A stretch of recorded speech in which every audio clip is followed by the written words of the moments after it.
Hello दोस्तों, आ गई हूँ एक नई मूवी को लेकर के। और ये मूवी हॉरर मूवी होने वाली है। इस मूवी के अंदर हमें दिखाया गया है कि ब्लैक मैजिक, काला जादू क्या कुछ नहीं कर सकता। पूरे पूरे तब परिवारों को वो तबाह और बर्बाद कर सकता है। ये एक रियल स्टोरी से इंस्पायर्ड है मूवी, और ये इंडोनेशिया की कहानी है। और इंडोनेशिया में इस मूवी ने बहुत अच्छा नाम कमाया था, क्योंकि ये वहाँ की रियल स्टोरी है। एक ऐसी बच्ची जिसके ऊपर काला जादू कर दिया गया और उसने अपने पूरे ख़ानदान को ख़त्म कर दिया, उसके ऊपर ये कहानी बेस्ड है। तो चलिए कहानी को शुरू करते हैं। कहानी की शुरुआत में हमें दो बहनें दिखाई गई हैं। जो एक बहन है वो उसके दूसरी बहन के पास आकर के कहती है कि जो रिचुअल आज मुझे करना था मैं उसे पूरा नहीं कर पाई और मुझसे ये बहुत बड़ी गड़बड़ हो गई। दोनों बहनों के बीच बहस होती है और वो एक रूम की तरफ जाने लगती हैं।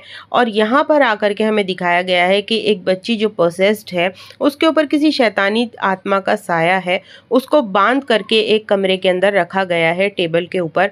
और यहाँ पर इसके साथ इन्हें रिचुअल करना होता है हर रोज़ रात होने से पहले। और उस रिचुअल में इसकी बॉडी को उन्हें एक फूलों वाले पानी से साफ करना होता है। उससे पहले इन्हें एक कपड़ा पहनना होता है जो कि 7 फूलों के पानी से डुबाया हुआ था, और एक कैसेट चलानी होती है जिसमें कुछ मंत्र होते हैं। लेकिन आज के दिन ये लड़की उस कैसेट को नहीं चला पाई क्योंकि वो टूट गई थी, और जिसकी वजह से ये डीमन जाग जाती है और इन दोनों बहनों पे हमला कर देती है। वो पहले बड़ी बहन को मारती है और उसे जान से मारने के बाद ये छोटी वाली जो बहन होती है इस पर भी हमला करती है। और यहाँ पर हमें दिखाया गया है कि इस बच्ची के ऊपर ये जो डीमन है उसके हाथ भी हमें दिखाए गए हैं और ये बहुत ज़्यादा खतरनाक होते हैं।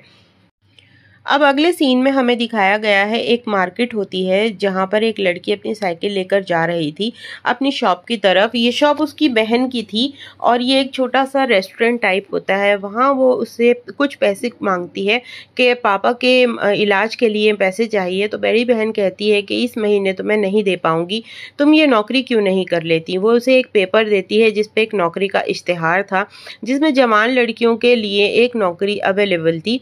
अब यहाँ पर रेस्टोरेंट में एक आदमी आता है और वो खाने के पूरे पैसे चुकाए बिना ही वहाँ से चला जाता है, और ये बड़ी अजीब तरीके से इस लड़की को भी देख रहा था। अब यहाँ पर ये लड़की को दिखाया गया है कि ये शाम को जब वापस आ रही होती है तो सोचती है कि चलो जहाँ नौकरी का इश्तिहार था वहाँ जाकर देखते हैं। तो वहाँ पहले से ही बहुत लंबी लाइन लड़कियों की लगी हुई थी जिनके पास बहुत सारी डिग्रियाँ थी, मगर ये लड़की इतनी ज़्यादा पढ़ी लिखी नहीं थी। तो ये वापस जाने लगती है और अचानक एक कार से टकरा जाती है। अब यहाँ ये आदमी वही था जो रेस्टोरेंट में आया था, यानी कि ये जानता था कि ये लड़की यहाँ पर आए और चाहता भी था। अब इस लड़की को यहाँ मरहम पट्टी के लिए अंदर कमरे में लाया जाता है। ये एक लड़की है दूसरी जो इसे यहाँ लेके आती है, कहती है हो सकता है मैडम तुम्हें पसंद कर ले और यहाँ नौकरी तुम्हें मिल जाए, तो थोड़ी देर रुक जाओ। इतनी ही देर में इसे कमरे में से अंदर से कोई आवाज़ देता है, और ये जो लड़की है जो इसको अंदर लेकर आई थी इसको अंदर जाना पड़ता है। और जब यहाँ पर ये लड़की अकेली होती है तो देखती है कि कमरे के अंदर बहुत अजीब सी पेंटिंग थी जिसमें बच्चे थे एक औरत के हाथ में और उनके 2 सर थे। अब यहाँ पर इसे बहुत अजीब सा लगता है। वहाँ लड़की अंदर से आने के बाद कहती है कि मैडम ने तुम्हें अंदर बुलाया है, हो सकता है तुम्हारी नौकरी लग ही जाए, जाओ जाकर के मैडम से मिल लो। लड़की डरते डरते कमरे के अंदर एंटर होती है और वहाँ पर कोने में बिल्कुल अंधेरे में एक मैडम बैठी हैं और उनके चेहरे पे बहुत ही खतरनाक तरीके से दाग धब्बे और घाव थे, बहुत गहरे। तो ये इससे पूछती है कि क्या तुम मेरे लिए नौकरी करोगी। अब यहाँ इस लड़की को जॉब की बहुत ज़्यादा ज़रूरत थी क्योंकि इसका फादर बहुत ही ज़्यादा बीमार होता है और उसके इलाज के लिए पैसे चाहिए होते हैं। तो ना चाहते हुए भी ये मैडम को हाँ कर देती है कि ठीक है मैं आपके लिए नौकरी करूँगी। अब यहाँ पर ये दिखाया गया है औरत जो है बहुत ज़्यादा ज़ख्मी होती है और इससे कहती है कि ठीक है मैं तुम्हें नौकरी देने के लिए तैयार हूँ, और एक अजीब सी जगह पर इसको भेजा जाता है नौकरी के लिए। यहाँ पर ये मैडम इस लड़की के बाल काटती हैं और अपने खून के साथ मिलाकर एक प्याले के अंदर डाल देती हैं और कहती हैं कि अब तुम मेरी नौकर हो गई हो, मुझे छोड़कर कहीं नहीं जा सकती। तो ये दिखाया गया है कि काले जादू से इस लड़की को बांध लेती हैं अपने साथ और बेहोश कर देती है। जब इसे होश आता है तो ये कार में होती है अपने घर के सामने। वो आदमी इसको छोड़ने के लिए आया था जो इनका नौकर होता है, और कहता है कि ठीक है अब तुम घर जाओ और कल से मैं तुम्हें लेने के लिए आऊँगा, तुम्हारी जॉब शुरू हो जाएगी। रात में ये जब सो रही होती है तो देखती है कि इसके फादर जो हैं वो करहा रहे हैं दर्द से, और ये जब कमरे में जाती है तो देखती है कि इसके फादर का आधा निचला हिस्सा कटा हुआ होता है और ये बहुत तेज़ चिल्लाती है। इसके फादर डीमन बन चुके थे और इस पर हमला करते हैं, लेकिन ये ख्वाब ही था। और सुबह उठ करके ये देखती है कि वो नौकर इसे लेने के लिए गाड़ी में आया था। दरअसल इन्हें 1000 दिन के लिए बुक किया गया था। ये अपने घर लौटकर नहीं आएगी जब तक काम पूरा नहीं हो जाएगा। कार में इसे 2 लड़कियां और मिलती हैं और उनके हाथ पर भी सेम निशान होता है जैसे इसके हाथ पर था। अब ये कार लेकर के उस महल में तो नहीं जाता, लेकिन एक जंगल के अंदर जाता है और वहाँ कुछ रिचुअल करने के बाद ये एक मकान में इन तीनों लड़कियों को लेकर आता है जहाँ एक कैलेंडर था जिस पे कुछ दिन मार्क किए गए थे। यहाँ इन्हें बताया जाता है कि तुम्हें 1000 दिन यहाँ पर रहना है और उस लड़की की देखभाल करनी है। एक बूढ़ा आदमी आकर के उनको सारी चीज़ें समझाता है, कहता है कि तुम्हें 1000 दिन तक इस लड़की के साथ ये कुछ रिचुअल करने हैं जिसकी विधि मैं तुम्हें बताऊंगा, और हर शाम को इस लड़की को तुम्हें फूलों वाले पानी से नहलाना है, उसको साफ करना है ताकि इसके अंदर जो डीमन है वो शांत रह सके। ये वो लड़की है जिसमें डीमन घुसा हुआ है और इसे 1000 दिन तक बचा के रखना है। इसके अंदर के डीमन को शांत रखने के लिए इसे रोज़ रात होने से पहले साफ करना होता है पानी से, जो कि मंत्रों द्वारा पढ़ा गया पानी है, और उसमें कुछ फूल डाले जाते हैं। एक कैसेट बजाई जाएगी जिस टाइम इसको नहलाया जाएगा, सफाई की जाएगी, और यहाँ इन तीनों लड़कियों को इसकी देखभाल के लिए रखा गया है। अब ये जो डीमन है वो 1000 दिन के बाद वो रिचुअल पूरा हो जाएगा, और अगर ये इसको बचा पाए तो ये लड़की बच जाएगी, वरना ये लड़की को डीमन अपने साथ ले जाएगा। तो यही वजह थी कि इनको दूर पूरे एरिया से दूर एक शांत जगह पर एक जंगल के अंदर रखा गया था और ये पूरे एरिया को कवर किया गया था। अब ना तो ये लड़कियां यहाँ से जा सकती थी और ना ही इनको ये काम करना बहुत वो लग रहा था। बड़ी मुश्किल से ये रिचुअल शुरू करती हैं।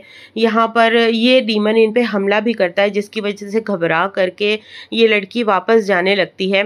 कहती है मैं यहाँ पर काम नहीं कर सकती और मुझे बहुत डर लग रहा है। लेकिन यहाँ पर चारों तरफ ये छतरियाँ लगाई गई हैं ताकि ये यहाँ से जा ना सकें, क्योंकि ये बंध चुकी थी और एग्रीमेंट हो चुका था इनके बीच में, काले जादू का एग्रीमेंट, कि जब तक ये 1000 दिन पूरे नहीं कर लेंगी ये इस जंगल से, इस झोपड़ी से कहीं नहीं जा सकती। अब ये तीनों लड़कियां बहुत घबराती हैं, लेकिन इन्हें काम तो पूरा करना ही था। सब लोग पैसे से मजबूर थीं, अपनी अपनी फैमिली को सपोर्ट करना चाहती थी, तो इन्हें यहाँ ये काम पूरा करना ही था। ये हैंडपंप से रोज़ पानी निकालती थी, फिर उस पानी में वो फूलों को डाला जाता था, 7 तरह के फूल। उस फूलों को डालने के बाद एक कैसेट बजाई जाती थी जिसमें कुछ मंत्र होते थे, और उसके बाद उस लड़की को साफ सफाई करके यहाँ पर ये लड़कियाँ फिर सो जाती थी अगले दिन के इंतज़ार में। अब ये इनका रोज़ का काम था। एक दिन जब ये लोग सो रहे होते हैं तो इनमें से एक लड़की को रात में सपना आता है कि ये एक गड्ढे में लेटी हुई है, और फिर ये उस गड्ढे से उठती है और वहाँ चारों तरफ बड़ी बड़ी लंबी घास को देखती है, और फिर उस घर को देखती है जो घर में ये रह रही थी। फिर एक आदमी जो है वो इसके ऊपर हमला करता है और अचानक इसकी नींद जो है वो खुल जाती है। लेकिन ये देखती है इसके हाथ में वही घास थी और इसके पैरों पे मिट्टी लगी हुई थी। तो ये कैसे पॉसिबल था? अगर वो सपना था तो ये इसके हाथ में घास थी और इसके पैरों में मिट्टी कहाँ से आई? ये बहुत घबरा जाती है अपने साथ हुई घटना के बारे में। ये दोनों लड़कियों को बताती है, मगर ये इसकी बातों पे ज़्यादा ध्यान नहीं देती और कहती हैं कि अब हमें यहाँ से पूरा करके अपना काम निकलना है, कुछ ही दिन बाकी तो रह गए हैं, वो भी पूरा कर लेते हैं। लेकिन यहाँ पर ये लड़की जिसका नाम सिरी है वो बहुत ज़्यादा घबराई हुई है। अब अगले दिन दूसरी लड़की की बारी थी, यहाँ इसको रिचुअल पूरा करना था। ये बारी बारी ईमानदारी से रिचुअल पूरा करती थी हर रात को। और यहाँ पर ये रिचुअल पूरा करती है और देखती है कि यहाँ कुछ फूल गिरे हुए थे, यानी पिछली रात जिस लड़की ने रिचुअल किया था इन तीनों में से उसने कुछ फूल गिरा दिए थे, जो कि बहुत अनयूजुअल बात थी। यहाँ पर ये देखती है कि ये अपने जो जिस पिंजरे में इसको लिटा रखा था लड़की को, बच्ची को, वो उसमें नहीं थी बल्कि उससे बाहर निकली हुई थी। और ये उसके ऊपर हमला कर देती है आकर के एकदम चुड़ैल की तरीके से। लेकिन होता यह है कि दूसरी लड़की आकर के जैसे ही कमरे का दरवाज़ा खोलती है तो वहाँ पर ये नहीं होती और इन लोगों को बहुत ज़्यादा डर लगता है कि अब कुछ ही दिन बाकी हैं और वो कहाँ चली गई, हमें उसकी देखभाल करनी थी और उसके अंदर जो डीमन है उससे उसे बचाना था, मगर ये हो क्या गया हमारे साथ। अब अगली रात फिर से सीरी जब सोती है तो अपने आप को उसी गड्ढे में पाती है और जब वो इस मकान के अंदर आती है तो एकदम से ये आदमी उस पर हमला फिर से करता है और कुल्हाड़ी से उसके बाल काट देता है। और जब ये सोकर उठती है तो वाकई में उसके बाल कटे हुए होते हैं। अब ये चीज़ इसके साथ दूसरे डायमेंशन में हो रही थी। यहाँ पर ये दोनों लोग अगली सुबह आते हैं कुछ सामान लेकर के और यहाँ ये जो इसका नौकर होता है मैडम का, वो एक गड्ढा खोदता है, बहुत बड़ा सा गड्ढा, उसी तरीके का जैसे उसने सपने में देखा था। यहाँ ये बूढ़े आदमी को अपने सपने के बारे में बताती है तो बूढ़ा आदमी कहता है उस पर ज़्यादा ध्यान मत दो, अब 2 ही रातें बची हैं, तुम अपना काम करो। और यहाँ पर 1000 रातें पूरे होने में सिर्फ 2 दिन बचे थे। अब यहाँ ये रिचुअल पूरा करने के लिए आती हैं लेकिन देखती हैं कि बाल्टी टूटी हुई थी और सारा पानी बह जाता है, क्योंकि पानी नहीं होगा तो सफाई भी नहीं हो पाएगी और रात होने वाली थी। अब इन्हें जल्दी जल्दी से जा करके ये सीधी से कहती है कि तुम जाओ पानी फटाफट से भर के लाओ, अगर नहलाया नहीं गया तो वो जो डीमन है वो बाहर आ जाएगा इसके शरीर से और हम सब मारे जाएंगे। अब सीरी जल्दी जल्दी पानी भर रही थी और अंदर एक ही लड़की बची हुई थी। ये दोनों हेल्प करती हैं और पानी भरती हैं किसी तरीके से, मगर जब ये अंदर आती हैं तो देखती हैं कि डीमन जो है वो आज़ाद हो चुका था, अपने बेड पे नहीं थी ये लड़की। और यहाँ पर हमें दिखाया गया है कि इन लड़कियों के अंदर बहुत ज़्यादा डर और घबराहट होती है क्योंकि ये डीमन इन पे हमला कर देता है। अब ये आज़ाद था और किसी न किसी तरीके से ये आज़ाद कैसे हुआ इसके बारे में हमें बाद में बताया जाएगा। अभी एक लड़की को बहुत बुरी तरीके से घायल करता है, लेकिन इतनी ही देर में सीरी इसके ऊपर वो जो फूलों वाला पानी होती है वो डाल देती है और ये शांत हो जाता है। फिर ये इसे उठा करके बेड पर लिटा देते हैं और रस्सियों से बांध देते हैं। अब यहाँ ये डीमन इन तीनों लड़कियों से कहता है कि तुम क्लेमोन फ्राइडे के दिन पैदा हुए थे, एक ऐसा दिन जो बहुत पवित्र होता है और तुम्हें यहाँ बलि के लिए लाया गया है। ये कहकर डीमन सो जाता है और उसके बाद ये तीनों लड़कियाँ बहुत घबरा जाती हैं कि हमें यहाँ पर जिस मैडम ने भेजा है वो हमें बलि चढ़ाना चाहती है और वो ये चाहती है कि हमारी बलि चढ़ा के अपनी बेटी को, अपनी पोती को वो ठीक कर ले। यहाँ पर ये रात में एक दूसरे के जो घाव होते हैं उन्हें ठीक भरने के लिए उनकी सफाई करते हैं और आ करके देखते हैं तो यहाँ पर वो डीमन भाग चुका होता है जंगल में। लेकिन इनमें से जो सीरी होती है वो कहती है कि वो बंधन जो छतरियाँ लगाई गई थी हमारे लिए नहीं उसके लिए भी थी, वो यहाँ से नहीं भाग सकती क्योंकि इसको ये जो छतरी लगाई गई थी ये एक सिंबल होता है, निशान होता है। अब यहाँ पर एक छतरी गिरी हुई थी जिसे संभालने के लिए लड़की आती है तो उसके ऊपर पीछे से कोई वार करता है और यहाँ पर सीरी के ऊपर भी वार होता है। उसके वो डीमन उसका गला दबा रहा होता है। इतनी ही देर में वो बूढ़ा आदमी आ करके उसे बचाता है और उसे काबू में करके उसके हाथ बांध देता है, मगर इन तीनों में से एक लड़की आ करके उस बूढ़े आदमी को पीछे से खंजर भोंक देती है और उसे छुड़ाने की कोशिश करती है जो डीमन था। यहाँ हमें दिखाया है इनमें तीनों में से एक लड़की जो होती है वो उन लोगों में से होती है जिसने इस बच्ची पे जादू करवाया था, उसके ख़ानदान से होती है और वो दरअसल इसे आज़ाद करने ही आई थी ताकि वो इसे मार सके। अब यहाँ पर हमें दिखाया है कि ये जितनी भी घटनाएं हो रही थी कि वो भाग जाती थी, खुला रह जाता था कुछ भी, वो इस लड़की की वजह से था। ये बार बार सब कुछ काम कर रही थी, बार बार उसे खोल देती थी ताकि वो आज़ाद हो सके और आज़ाद हो जाएगी तो वो खुद को मारेगी, सबको मारेगी और वो खुद भी मर जाएगी। अब यहाँ सीरी जो इसको धक्का देती है तो ये जाकर एक लकड़ी पे गिरती है जिसकी वजह से इसकी मौत हो जाती है। सीरी खुद को इसका जिम्मेदार मानती है और बहुत दुखी होती है। यहाँ सब उसे समझाते हैं कि नहीं, तुम जिम्मेदार नहीं हो, तुम दुखी मत हो, तुम बहुत स्पेशल हो क्योंकि तुम ही वो लड़की हो जिसने पहली बार जो डीमन है उससे बात की और वो जिस भी डायमेंशन में उसकी आत्मा को कैद किया गया है वहां से तुम ही उसे वापस ला सकती हो। अब यहाँ ये दो ख़ानदानों के बीच की लड़ाई थी जिसमें कि वो बच्ची पिस रही थी, क्योंकि उस बच्ची का तो कोई कसूर नहीं था, लेकिन उस पर जादू टोना कर दिया गया था। इसने जादू टोने के वश में आकर के अपने माँ बाप को मार दिया था और अब इसके ख़ानदान में ये इसकी दादी और ये ही बचे थे। अब यहाँ सीरी से कहा जाता है कि तुम ही हो इसी आत्मा को वापस लाने वाली। इन दोनों को एक गड्ढे में लिटा करके और इस सीरी को जो है दूसरे डायमेंशन में भेज दिया जाता है, जो अपने सपने में चली जाया करती थी। वहाँ इसे कहते हैं कि तुम उस झोपड़ी के अंदर एंटर करोगी तो तुम्हें वहाँ पर उसकी आत्मा ज़रूर मिलेगी, उस बच्ची की आत्मा, जिसे तुम्हें आज़ाद करके वापस इसी गड्ढे के अंदर लेकर के आना है। अब ये झोपड़ी के अंदर जाती है और वहाँ पर हमें दिखाया गया है कि जो इनका नौकर है दरअसल दूसरे डायमेंशन में वही इसके ऊपर हमला कर रहा था बार बार, और वही होता है जो कि दूसरे ख़ानदान का होता है। अब यहाँ पर किसी तरीके से सिरियस को घायल करके और जो बच्ची की आत्मा है उसको ढूंढने की कोशिश करती है। वहाँ पर उसकी जो कमरे की चाबी है वो उसे मिल जाती है और इधर ये जो डीमन है यहाँ पर सब पे गड्ढे में से निकलने के बाद सब लोगों पर हमला कर रहा होता है। उधर इस दूसरे डायमेंशन के अंदर जो सीरी है वो इस बच्ची को बचा करके इसकी आत्मा को ले आती है और गड्ढे में ये लोग कूदने ही वाले होते हैं कि ये जो शैतान है इस पे हमला करता है, लेकिन ये फिर भी उससे लड़कर और वहाँ से उस बच्ची की आत्मा को निकाल कर ले ही आती है और जा करके उस गड्ढे में कूद जाते हैं।